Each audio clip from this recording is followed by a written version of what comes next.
Well, hello there, rising 10th graders and parents. It's good to have you here, even if it is in this kind of a setting, in this video kind of a setting, given our current situation. But I'm excited to be able to have at least some kind of an opportunity to talk with you about my course and about expectations for next year so that you can get prepared and so you can continue to make any decisions that you may need to make about your courses for next year. So I hope this will be helpful to you to clarify your expectations and your understanding of Honors U.S. History 10, as well as any other honors classes that you're more than likely considering taking.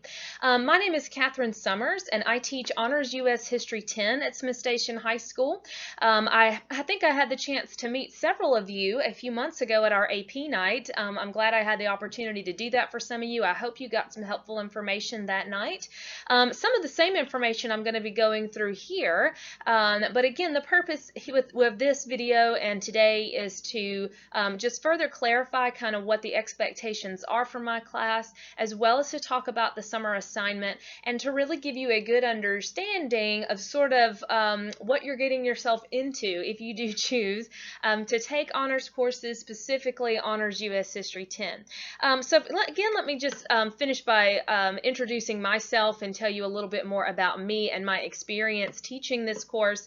I'm Catherine Summers. I've been at Smith Station High School for this coming year will be 11 years. Prior to that, I taught for 6 years at Robert E. Lee High School in Montgomery. I have been teaching honors pre-AP, which is what we used to call it, AP U.S. History. I've taught AP U.S. Government. I currently also teach AP Microeconomics for 12th grade. I've been doing that most of my career. So I've been teaching the honors AP, pre-AP, that whole upper level more than anything else. So I do have a lot of experience with it. I love teaching it.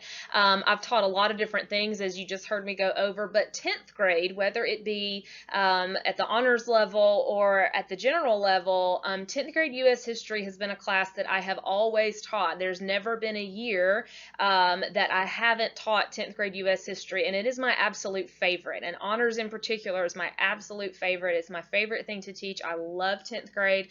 I love the subject matter. It's my favorite, and I love teaching 10th graders. I love to kind of be a part of kind of molding you and shaping you into your high school years. I love when I see those, about this time of year, the seniors being recognized for their accomplishments and their scholarships and going off to college and being successful. I love to think back and think that I knew you when, that I had the chance to know you for 3 years while you were in high school, while your senior teachers only got to know you for 1 year. So I love to teach 10th grade. This is my favorite thing to teach, and I really feel like this is where I am at my absolute best as a teacher. So I'm excited for a new school year. I hope that we all are. This one certainly hasn't ended up like we would have thought, but I hope that you're adapting to that. And again, we're doing that right now I'm presenting all this to you in a video. What I would do, of course, is come over to the Freshman Center and meet with you, but I thought this would be a good way to give you some of the same information that I could in person. So again, the purpose of today is to just reintroduce you or introduce you, if you haven't had any background at all, to the course, kind of what the expectations are, and specifically what kind of special expectations you're going to be expected to meet as it is an honors class. So let's dive right in and talk about some of those things. So what a lot of you, of course, are wanting to know is, what's your class about? What are we going to be learning? Well, as far as the material that we will be studying, the curriculum we will be going over, that is actually no different from any 10th grader at all, because you're all basically going through the same curriculum. It is a matter of the level. So you're doing the same material. It is not a different class exactly than those taking CP history or those taking general history. So in the 10th grade, you study United States history, the first half of it basically, from the beginnings through the Reconstruction era, officially into 1877. We may go a little bit further than that. That's been a bit of a challenge the past couple of years years time-wise because our year keeps getting disrupted by one thing or another, but we will see how far we can get. But here I'm just going through some of the specific topics and specific units that we'll be going through. So we will start with a look at European exploration of the Americas, the European conquest of the Americas into colonization of the Americas, eventually focusing entirely on those English colonies that you probably know of as the 13 colonies. That will eventually lead us into, of course, the American Revolution, probably by the end of the first 9 weeks. In the second 9 weeks, we'll focus on the early years of the American Republic, the founding of it, the Constitution, and those formative years and formative presidential administrations before getting into the War of 1812, the Age of Nationalism, and the Era of Good Feelings. After Christmas, we'll get into expansion westward, into Manifest Destiny, and in the final months of the year, we'll be getting into sectionalism and conflict prior to the Civil War, and our year will conclude with a look at the American Civil War and the Reconstruction era. We hope to get to westward expansion a little bit beyond the Reconstruction era. Again, that's been a bit of a challenge the past couple of years with all the disruptions, so that is a big goal that next year we will get to that. But that's kind of overview of the kinds of things that you'll be studying. But again, that would actually be the same whether you're taking the honors class or not class. So let's talk about what is meant by that word honors. And this is a word that we used to call this class pre-AP. So you may hear me say that a lot. I'm very used to calling it pre-AP. I called it that for years and years and years. So if I say pre-AP, I mean honors. It is the exact same. We just had to change the name because College Board doesn't authorize the use of that word pre-AP, so we changed it. But other than that, it's exactly the same. But that brings up an important point. We consider honors to be the precursor, the prerequisite to AP classes. So let's talk about what AP means. AP means Advanced Placement, and that is a program sponsored by the College Board. And the Advanced Placement program is an international program. This is not a Smith Station thing. It is not a Lee County thing. It's not an Alabama thing. It's not even a United States thing. It is an international program. Students all over the world are engaged in and enrolled in AP classes, and the purpose of the AP program is designed to give students in high school the opportunity to experience a college-like course and the opportunity to possibly gain college credit. So there are all kinds of AP courses. We offer really only a handful at Smith Station High School. Most high schools only offer a handful of the kind of things that are actually out there. And so really consider this class, Honors U.S. History 10, to be kind of the stepping stone to AP U.S. History, which you will have the opportunity to take in the 11th grade. And in the 12th grade, you'll have the opportunity to take AP U.S. Government and or AP Microeconomics, which I teach the economics. But anyway, most of you won't have the chance to take full-on AP courses until 11th grade, and then even more opportunities in the 12th grade, but this is designed to get you ready for that. And really and truly, the U.S. history that you'll take in the 11th grade, that AP course actually involves all of U.S. history. So you are actually, while this is not labeled as an AP course, you are getting the first half of what you'll be expected to know in that AP US 11 class, and what you'll have be tested on at the end of the 11th grade to determine whether or not you can possibly get that college credit. So they are designed, honors or pre-AP courses are designed to prepare you for the rigor, the intensity, and the commitment required for just more advanced coursework, and they do give you the opportunity to succeed on those AP exams. And the AP exams, again, you won't have to worry about that until at least the 11th grade, but that is what ultimately decides whether or not you will receive college credit for the class. So it is quite possible to be going into your senior year and already have some college credits, under your belt with U.S. history and possibly with English or something like that. So for that reason, this is designed to be a college-like course. Now, again, I consider this a pre-AP. It's a stepping stone, so I don't expect you to be there just yet. Sometimes I call this AP with a lot of hand-holding, a lot of me kind of leading you along the way so that you will be ready for that rigor of AP to the 11th grade. So that may bring up the question, well, why should I do this? Why should I put myself through extra things? Why should I, put on the extra stress on myself? Because there is extra stress and there is extra work, and it is a big commitment that you're having to make. But there's a lot of benefits that can come from that. One is the challenge. Many of you like a challenge. Many of you need a challenge. Some of you parents out there know that your children may be the type that need to be challenged, that need to be pushed in order for them to really be be successful. And this will be a challenge for most of you, far more challenging than most of you probably expect right now. While we do basically cover some of the same material, we do tend to go in depth a little bit more, maybe analyze things a little bit more. So there is an opportunity certainly for learning more things and just going a little bit of an extra mile. Be better prepared for those AP classes that you may choose to take when you get to the 11th grade and the 12th grade. And as I've already mentioned, the opportunity to possibly even earn college credits by the time you're getting finished with the 11th grade and the 12th grade. So that's certainly a big motivator. But even if you choose or you aren't as successful as you would like to be, if you end up not being able to gain college credit, if you don't score high enough on those exams, the class still benefits you because you're going to be better prepared for college. And I know that's a big motivator for a lot of people. That's something that a lot of parents are interested in, is you want your students to be ready when they leave high school. You want them to be ready for the kind of coursework and the kind of demands that's going to be placed upon them as college students. And honors and AP classes, pre-AP classes, whatever you want to call them, will definitely do that. They will introduce you to that rigor. They will introduce you to that self-discipline that you're going to need, because you are going to have to be self-disciplined. You're going to have to make yourself stay focused. You're going to have to make yourself do the work. You're going to have to make yourself study. You're going to have to stay organized,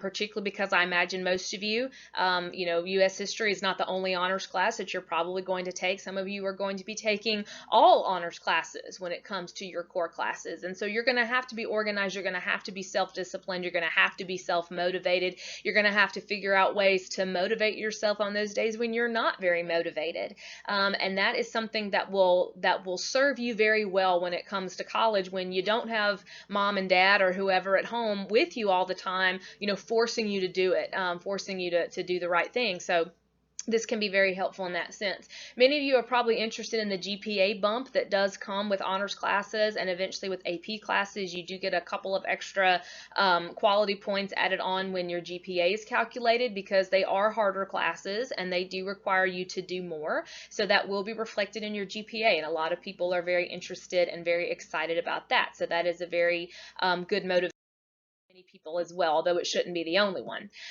So now what I want to do is to go into kind of what to expect generally from my class, and specifically focusing on the ways that my honors class will differ from a CP U.S. history class or a general U.S. history class.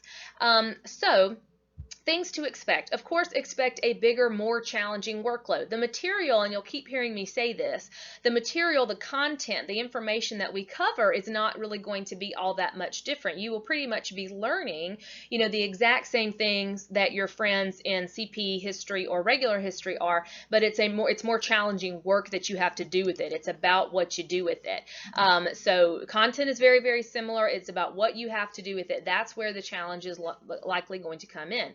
You can expect lengthier assignments, so you will simply just have more to do sometimes. More of an emphasis on independent work and independent study. That doesn't mean that we don't ever work in groups. We actually do that a good bit, but there is an emphasis on being on your own, being able to come up with your own thoughts, being able to process your own thoughts, being able to work by yourself when necessary, being able to figure things out. There will be plenty of times that we'll work in groups, but there'll be plenty of times where I won't allow you to do that. So, and I'm very, very strict with, even with group work, that you have to be collaborating, that you can't be just copying off of each other, and you'll hear more about my policies on that later on.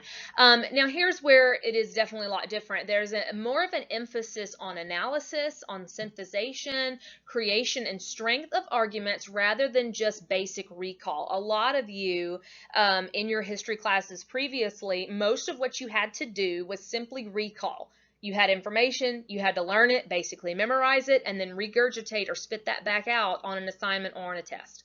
Many of you are probably used to having study guides that gave you all the answers, and a test that was almost the exact same, and you just had to do, translate one from the other. That is not what we do. Recall is level 1. Recall is like, the basis of which everything else is based, but that's not where most of your graded work is going to come from. That won't be enough. It is not going to be anymore where you can just memorize stuff and spit it back out. It is going to be not just tell me who this person was, but explain these more complex themes and explain this overall bigger picture and connect it to this and make an argument for that and prove this or disprove that.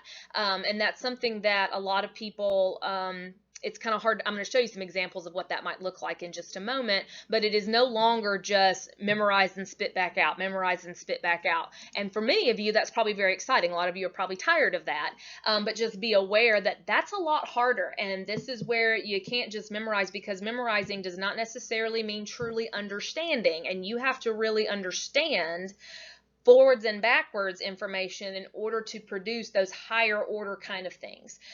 So that will be a challenge for many of you, but that is the big thing that makes the difference. And like I said, I'll show you some examples of that in a minute. Be prepared for lengthier, more difficult reading. You know, the kind of reading you will do, a lot of primary sources, a lot of lengthier things, both in class and outside of class. So that's a big part of it as well.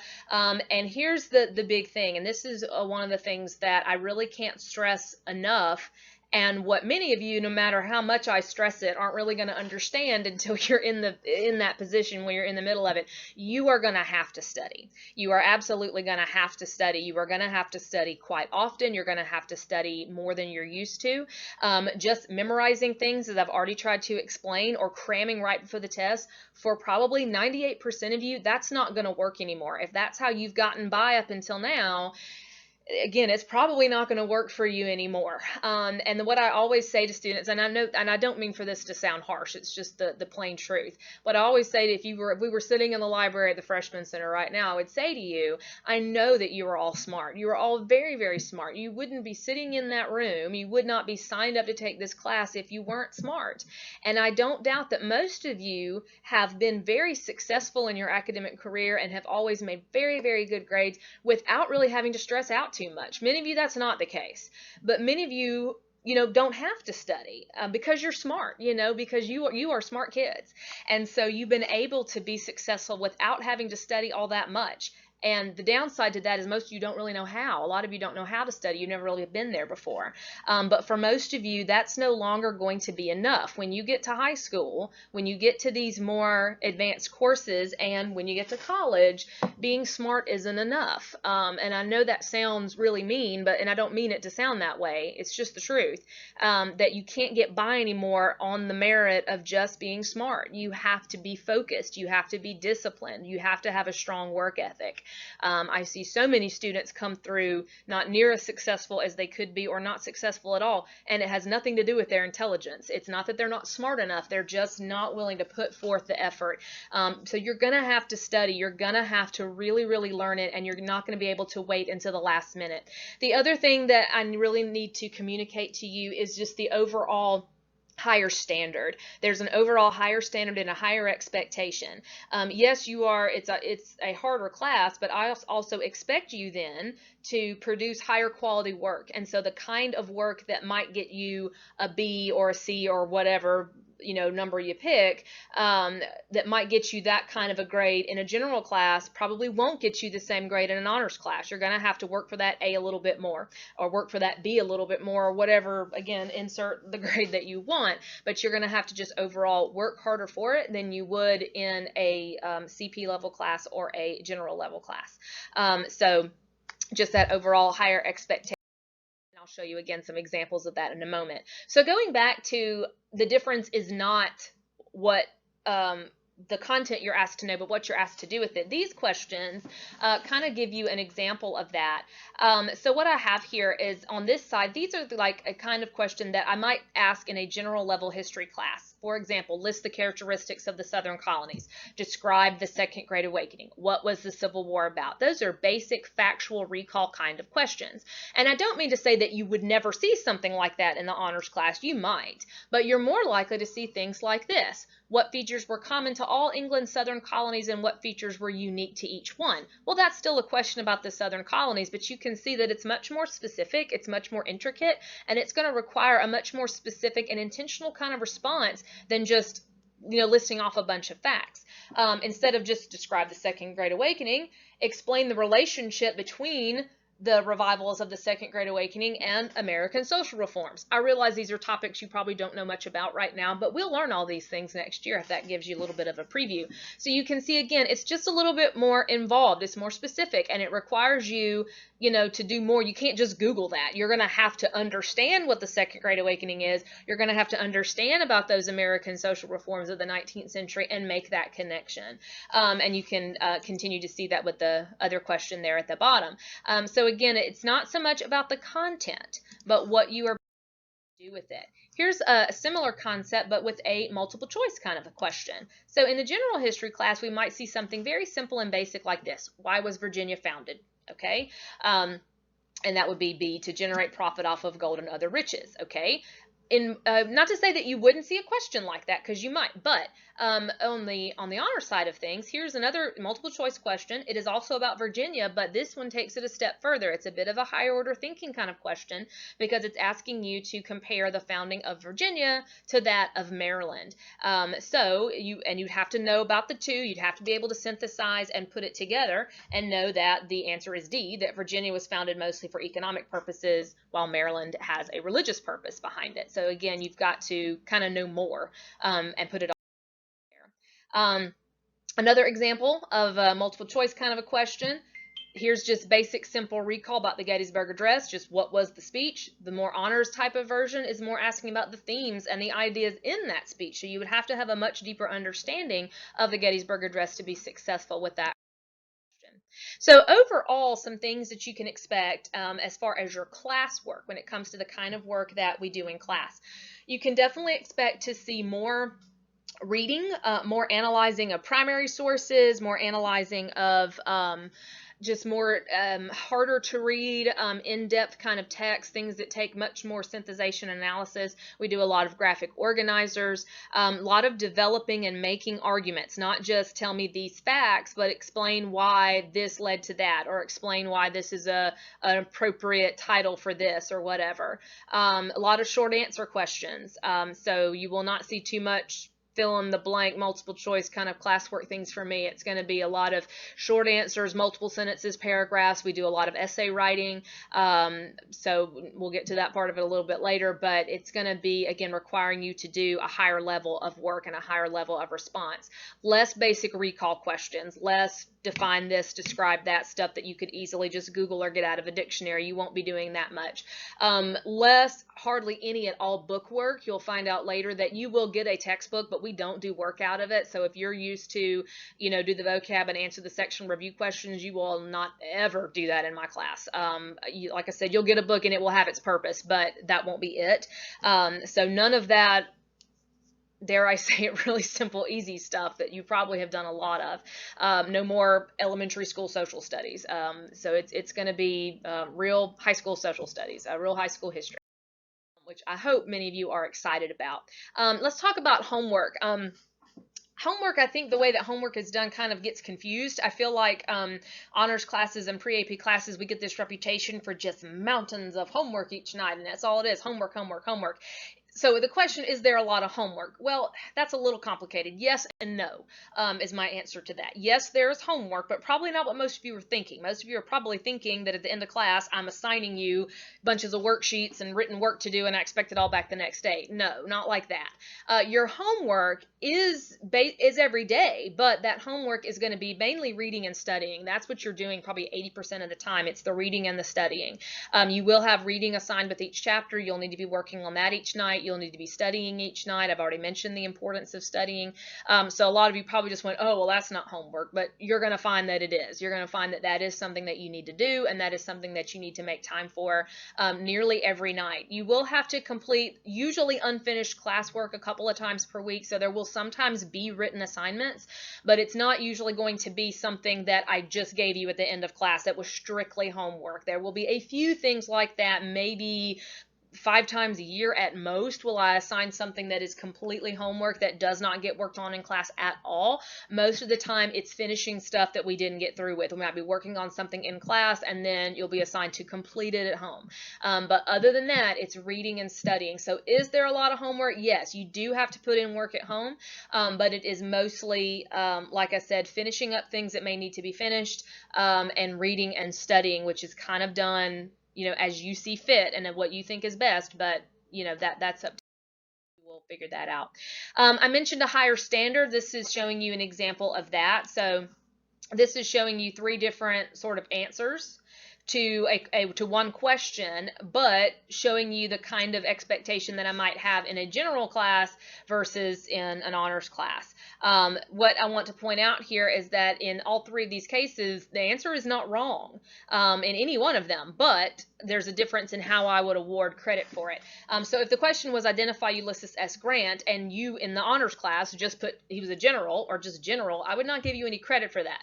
Was Ulysses S. Grant a general? Well, yes, but that is not a complete sentence. That is not a complete thought. It does not explain anything. It does not meet the kind of high standard that I would expect.